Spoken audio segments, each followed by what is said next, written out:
Sarah Miller was only 26 years old when her world fell apart. It happened on a rainy evening in October. Her husband, Daniel, left for work with a quick kiss on her forehead and a promise to bring home her favorite bread. He never returned. A drunk driver ran a red light, and just like that, Sarah became a widow with a 2-year-old son sleeping peacefully in the next room. For weeks after the funeral, Sarah moved like a shadow through her own life. She cooked without tasting the food, spoke without hearing her own voice, and smiled only for her son, Noah. At night, when Noah finally slept, Sarah sat by the window and cried silently, afraid that if she cried too loudly, she would wake him and break the fragile calm she tried so hard to protect. Money soon became a problem. Daniel had been the main earner. The small savings they had disappeared quickly. Rent, food, medical bills, childcare. Friends helped at first, but help fades with time, and life moves on for everyone else. But Sarah could not afford to give up. Every morning, she woke before sunrise, made breakfast, packed Noah's bag, and walked him to a neighbor who agreed to watch him for a small fee. Then Sarah rushed to work, cleaning offices during the day and washing dishes at a small restaurant at night. Her hands became rough. Her back ached constantly. Some days, exhaustion made her vision blur. Still, she never complained. One night, while putting Noah to bed, he looked at her with innocent eyes and asked, "Mommy, are you tired?" Sarah smiled, brushing his hair gently. "No, my love, Mommy is strong." But after he fell asleep, she went to the bathroom, locked the door, and slid down to the floor. For the first time in months, she whispered the truth to herself. "I am so tired." Years passed slowly but steadily. Noah grew into a curious, kind boy. He noticed things other children didn't. He noticed how his mother skipped meals, how she wore the same coat every winter, how she always said, "I'm fine," even when she clearly wasn't. When Noah was 9, Sarah fell sick. High fever, weakness. She tried to ignore it, but one morning she collapsed while making breakfast. Noah ran to the neighbor, crying for help. At the hospital, the doctor told her she needed rest, real rest. Sarah laughed bitterly. "Who will work?" she asked. "Who will take care of my son?"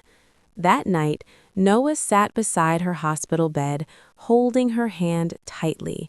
"Mom," he said softly, "when I grow up, I will take care of you. You don't have to be strong forever." Sarah turned her face away so he wouldn't see her tears. From that day on, Sarah tried, just a little, to take better care of herself. She left the night job, even though it meant less money. Life became harder, but her health slowly improved. She taught Noah important lessons, not through words, but through her actions. She taught him that love means sacrifice. She taught him that strength doesn't mean never falling, it means getting up again. She taught him that dignity matters, even in poverty.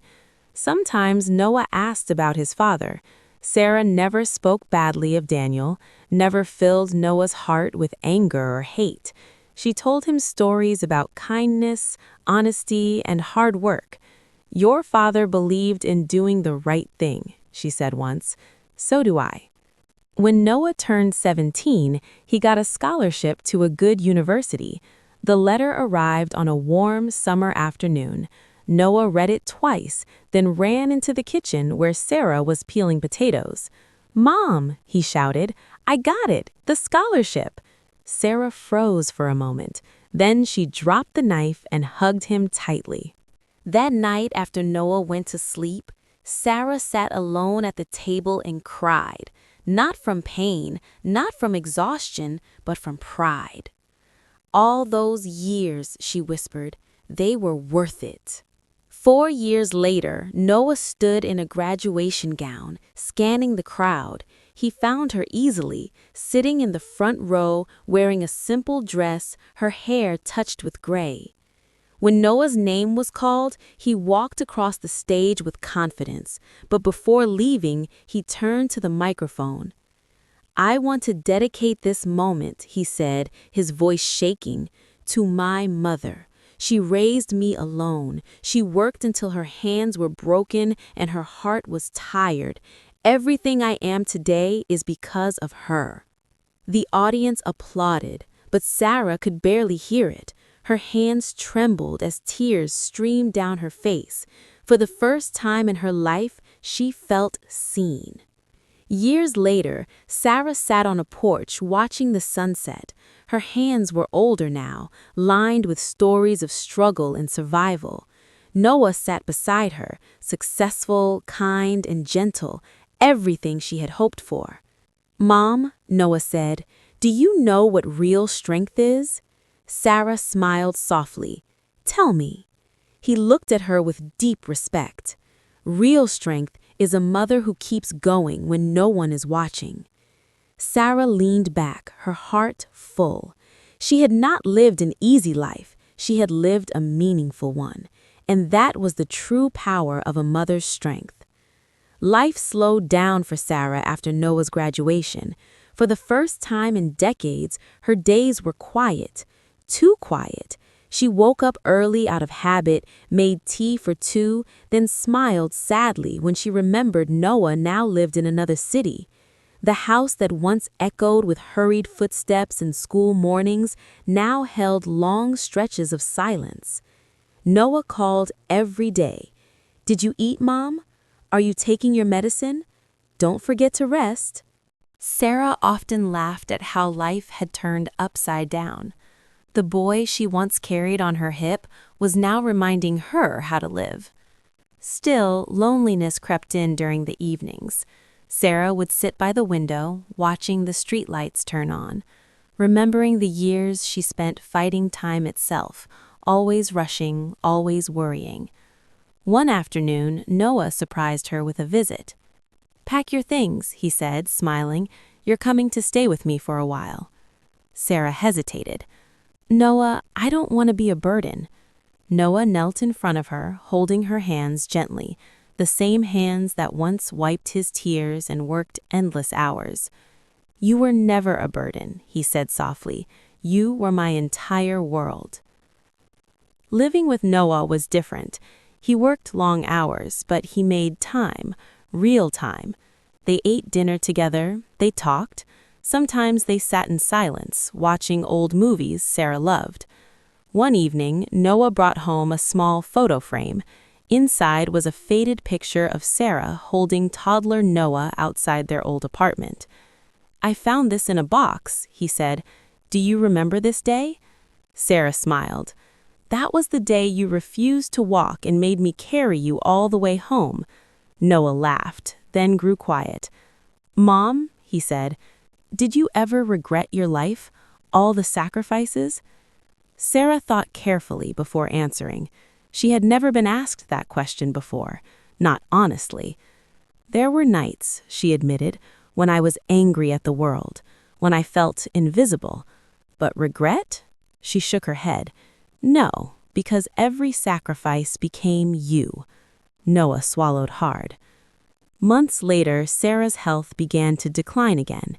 Age caught up with her gently but firmly. Doctors spoke carefully, using soft words, but Noah understood.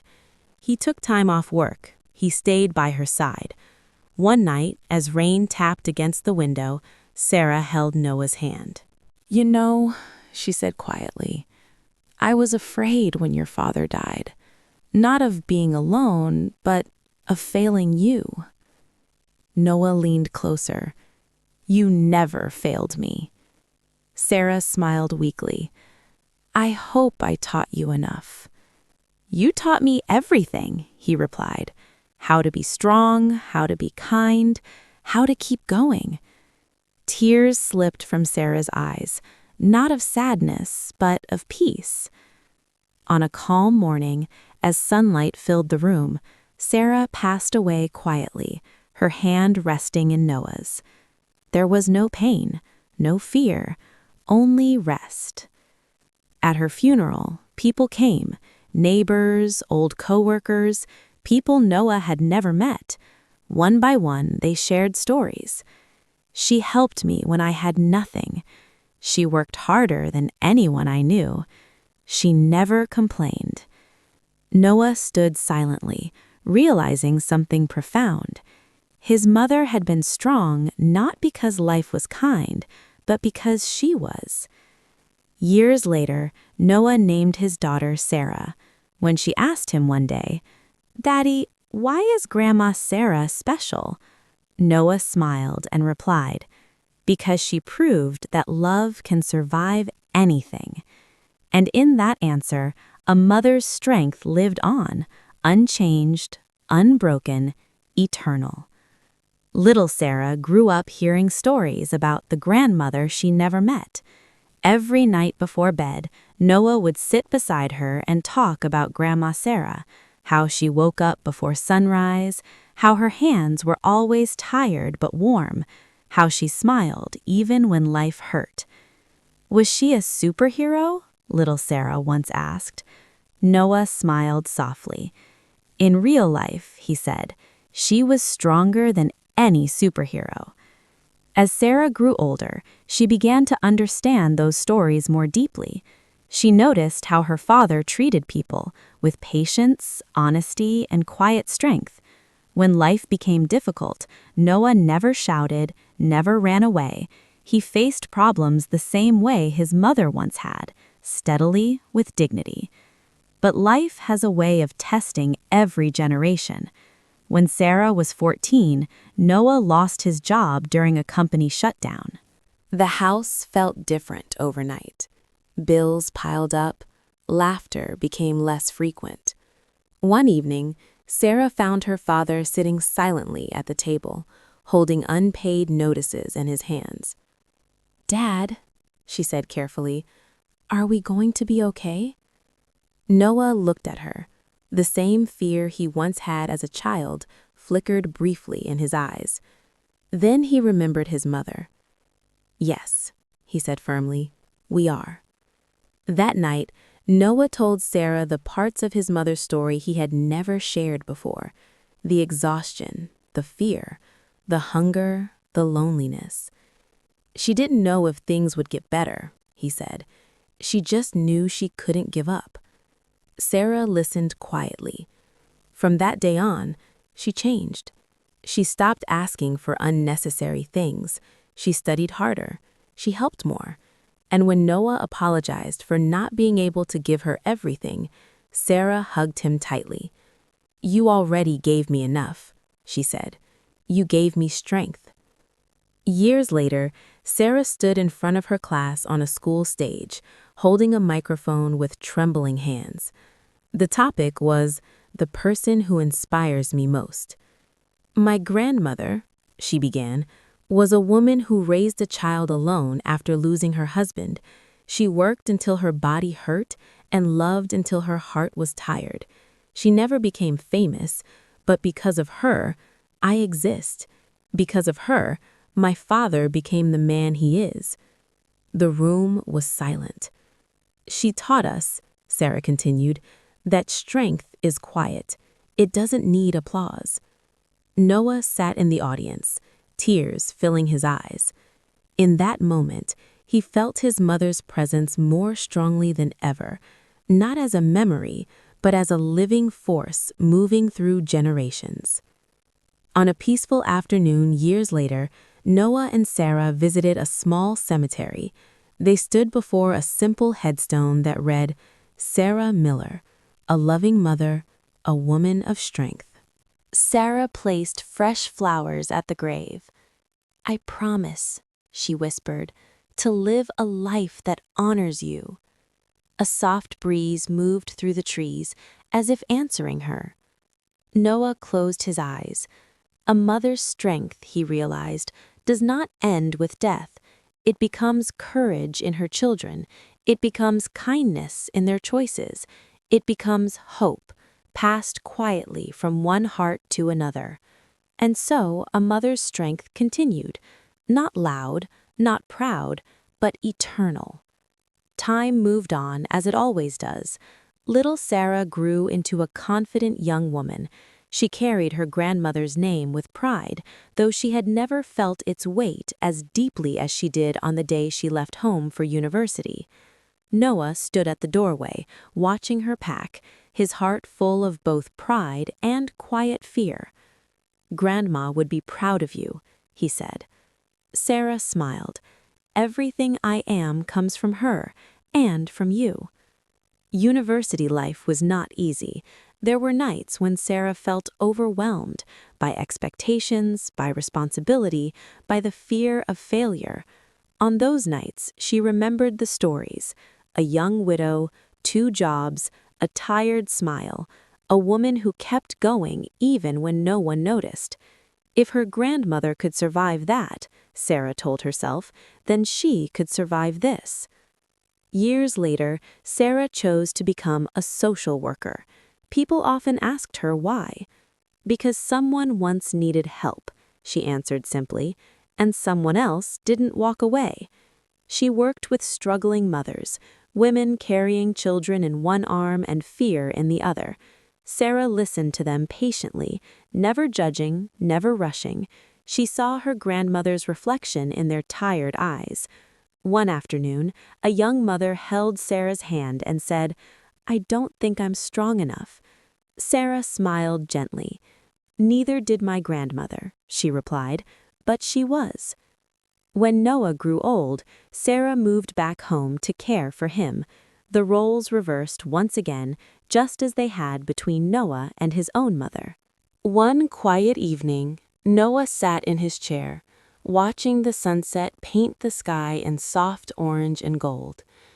"You know," he said slowly, "my mother spent her whole life being strong for others. I hope she knows it mattered." Sarah squeezed his hand. "She knows," she said, "because her strength lives in us." Noah passed away peacefully not long after, without fear, without regret. On a spring morning, Sarah stood with her own daughter at the same small cemetery. 3 generations, 3 lives shaped by one woman's quiet courage. "Mom," her daughter asked, "what does strength really mean?"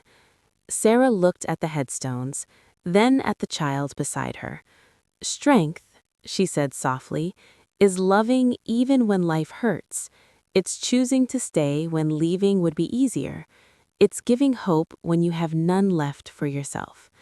The child nodded, holding the lesson close without fully understanding it yet. But one day, she would. That evening, Sarah wrote in her journal, "A mother's strength is not measured by how much she endures, but by how much love she leaves behind." She closed the book, feeling calm. Some stories end with loud victories. This one ended with something better: a legacy. And so, a mother's strength did not fade with time. It became a guiding light, passed gently from one generation to the next, forever alive in acts of love, sacrifice, and quiet courage.